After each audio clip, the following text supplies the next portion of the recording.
Welcome to Australian History Research webinar on the city of Edinburgh of 1808, which travelled from Norfolk Island to Hobart as part of History Week 2023. The city of Edinburgh arrived at Norfolk Island on the 4th of June 1808. After 3 months' delay, she sailed from Norfolk Island to Hobart on the 9th of September as part of Norfolk Island's evacuation orders pertaining to the closure of the island settlement, anchoring at Hobart Town Harbour on the 2nd of October 1808. The unfortunate passengers suffered much of the long voyage of nearly a month from Norfolk Island and can complain that they have been plundered on the way and lost a lot of their property. The great numbers were in most destitute state, almost naked, and their arrival increased the prevailing distress at Hobart Town.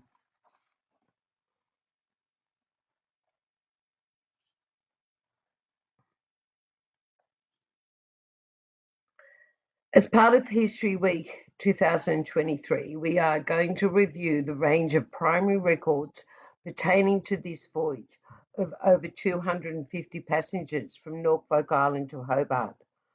When reviewing research of a ship and/or of a voyage, the type of records you're going to look at are ship logs, journals, personal papers, ship's musters, or passenger lists, if you wish to call them that. You also look at the Norfolk Island victualling books, newspaper reports, colonial secretary records, and other correspondence. There is so much diverse range of records now available, easier access due to the digitisation of records that is still occurring to this very day. There is no surviving ship log of the city of Edinburgh. There, however, are 4 different versions of a shipping muster. The first one is from the State Archives of New South Wales, and this document only lists the 41 landholders, both men and women, who are named with a description of their land, their houses, the barns and the outhouses, the value of their property, and how many wives they had and how many children, and also if they had any assigned servant, which in most cases was a convict. The second version is actually from Piper's records, again held by these, the Piper records are held by the Mitchell Library in Sydney. This is a copy of what the State Archives hold. Once again, it's only got the 41 landholders. It doesn't give individual names. There's no names of children. It's just Thomas Guy, 1 wife, 3 children. That's all it says. It doesn't give a breakdown of who the wife is or their name or who the children are or their ages, etc. And then it just says, plus 42 individuals holding land. And you can see by the quality of the record, it's not really a usable document for any research. So you would always go to the original, which is at the State Archives. The list of settlers to embark aboard the city of Edinburgh this particular one is from the Tasmanian Archives and Heritage Collection. This one does list 103 individual names, of which one is duplicated, with a total of 252 passengers. It does give the exact same name as the 41 landholders. It does include the size of their land, but it does not have the description of their buildings. So here we have to use 2 records, combining them together to actually get a full picture, historical picture, and to collate the correct historical data. The 4th version is actually my favourite. This is, yes, at the State Archives, but originally was at the Mitchell Library. Now, all the shipping musters are dated the 3rd of September 1808 because that is the date that the majority of people actually embarked on that ship, even though it didn't leave for another 6 days. This gives a description of the house, the land sizes, plus it also gives general remarks and other interesting information. It also gives the class of the settler. So whether a first class, second class, or a third class settler. The city of Edinburgh set sail from the waters of Norfolk Island at 10 a.m. on the 9th of September 1808 for Hobart, not the 3rd, as many have previously stated. The ship's owner and supercargo, Alexander Berry, wrote in his journal of the city of Edinburgh to Hobart was a stormy passage and about 250 individuals. Which shipping muster is actually correct? We got 4 different versions of a shipping list. We've got a report in the Sydney Gazette. We have reports coming in from from Hobart, and also from Sydney, which were sent back over to London. We've got Bligh writing letters. We have the newspaper reports. We have Collins in Hobart writing reports. The numbers all vary. And to make matters worse, there was a berth on the voyage. So no matter what shipping manifests you look at or number of passengers, there's always going to be a variation, because in Alexander Berry's journal, he wrote that there was a berth on the voyage. Of course, he doesn't give the name. It's actually, there's 2 possible children who that could be. So their embarkment records is not going to show an increase in the number of children on their household. The passengers ordered for the voyage to Hobart Town embarked aboard the ship between the 26th of August 1808 and the 8th of September 1808. And it's the Norfolk Island Victualling Book that actually gives that those historic datas. But that's if the person was on the stall. So if your ancestors were not on the stalls, you're not going to find out their embarkment date on the ship. So here we have William Broughton, who was the Deputy Commissioner, and he embarked on the 8th of September, and his destination was Port Jackson. Not everyone on the city of Edinburgh landed at Hobart Town. A few of them, including William Broughton and his family, stayed aboard the ship and travelled on to Sydney or onto Port Jackson.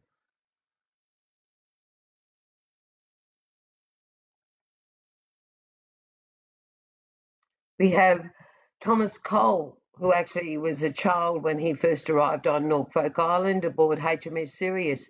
He embarked on the 8th of September. Fane Edge is here, listed as embarking on the 8th of September, both destined to go to Hobart. So when you see any writings or monuments and they say the 3rd of September, the dates do not marry up. It is actually the 8th of September. Alexander Berry also wrote in his journal that they departed on the 9th of September because they actually got held up in a big storm that was on Norfolk Island at the time. Here we have Samuel King, who's a settler, Thomas Lucas, Jacob Billette, Edward Kimberley, who all embarked on a combination of both the 3rd of September and also the 8th of September.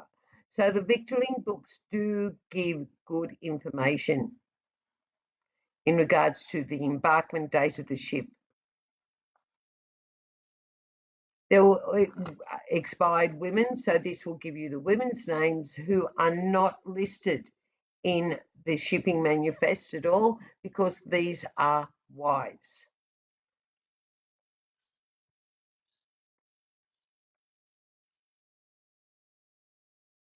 Female convicts were there. It doesn't say that Susan Douglas was actually travelling with her husband, and you have to be careful with the victualling books. Please note, we have Susan Douglas, who departed the stores on the 31st of August, destination Hobart, but Hannah Fisher also departed on the 8th of September, but did not depart Norfolk Island. She just departed the actual stores. So when you're looking at the records, make sure you look at the complete record, not just a list of names. You need that historical data to make sure that you're not putting, for example, here, Hannah Fisher on the city of Edinburgh, because she did depart the stores on the 8th of September. It's just pure coincidental that she departed the stores on the same day that a whole lot of other people were, but they were embarking aboard the city of Edinburgh.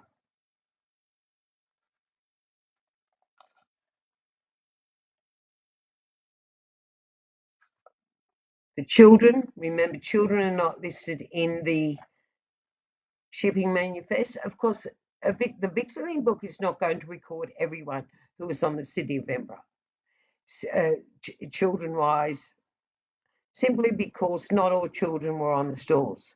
Not all the settlers were on the stores. Not all the settlers' wives were on the stores. Not all the landholders were on the stores.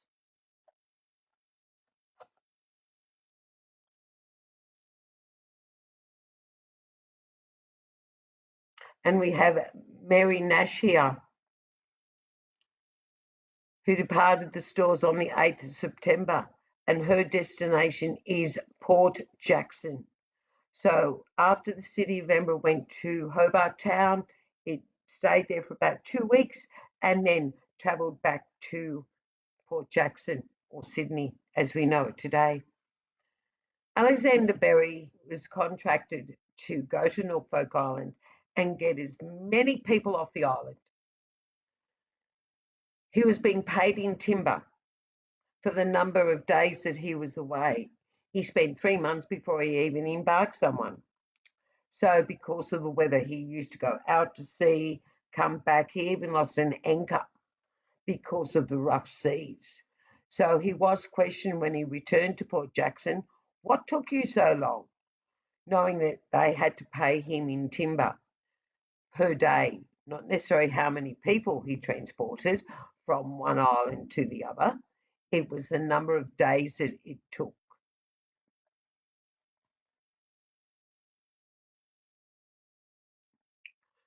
But there's also, with the city of Edinburgh, there's also reports. Aboard the ship was actually Francis Cox and his de facto wife, Sarah Edge, and their 2 young children, Francis and Fane Edge. Sarah's younger brother was Fane Edge, who was born in 1792 on Norfolk Island, who in 1808 was listed in the Norfolk Island Victualling Book as a free man departing Norfolk Island for Hobart on the 8th of September.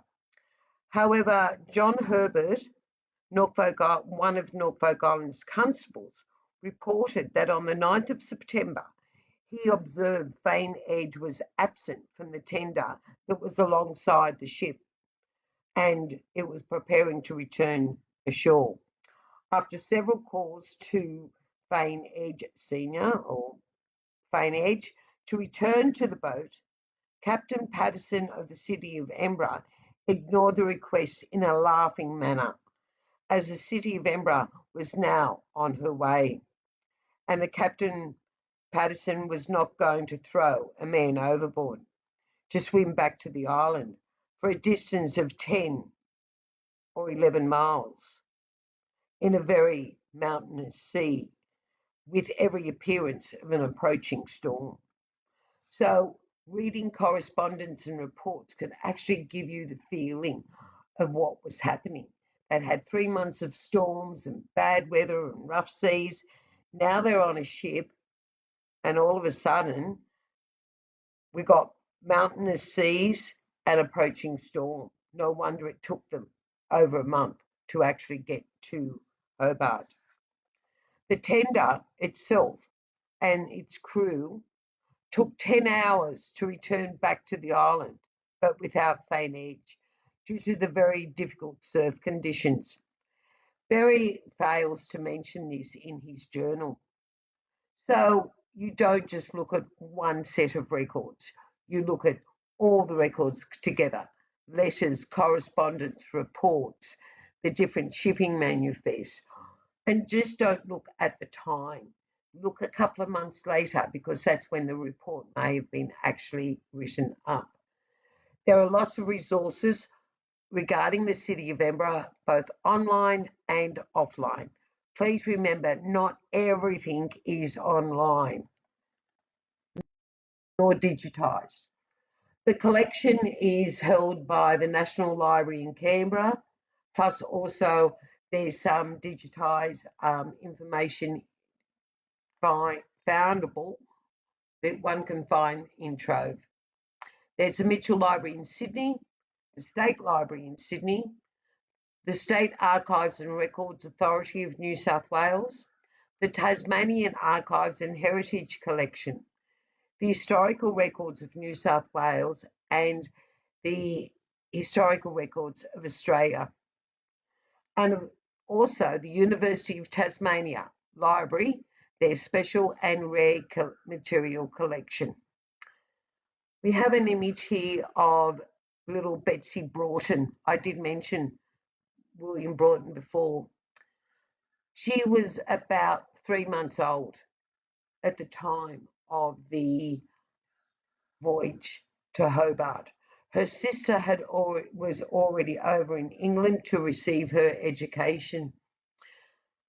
But the City of Edinburgh voyage with Alexander Berry and her father, William Broughton, that voyage established their relationship and their friendship that went on for many years, to the effect that a year later, Alexander Berry went over to New Zealand to rescue Betsy Broughton after an episode in the North Islands.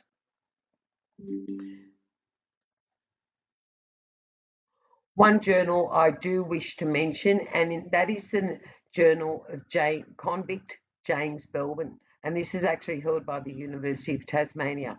Yes, it is available online, and yes, it is digitised. It also gives writing. He also writes about his first opinion of Hobart Town at the time. So that gives you a background information about if your ancestors were on the City of Edinburgh. That gives you background information on what their life was when they first arrived.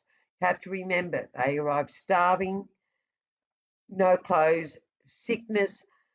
Their stuff was actually left on the beach on Norfolk Island because there wasn't enough room on the ship. They wanted more people.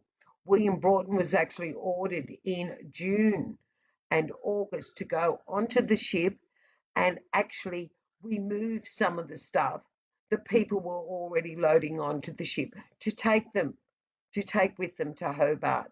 So it wasn't a very happy voyage. It was no cruise. He writes, James Belbin writes, City of Edinburgh arrived Norfolk Island June 4th, 1808. He embarked on June 3rd. Took departure from the island September 9th. Thank you. There is another date that verifies the ship leaving on the 9th of September. Arrived off Van Diemen's Land September the 28th. Anchored in the harbour of Hobart Town October 2 and landed at Hobart Town October 3, 1808 and victualled from the stores October 5th, 1808. That is the stores from the ship, not Hobart Town itself. The City of Edinburgh sailed for Port Jackson on October the 28th. in his own handwriting, and he does not give any other details about the voyage. He doesn't say which child was born on the voyage or who the parents were or who the mother was, but then neither does Alexander Berry.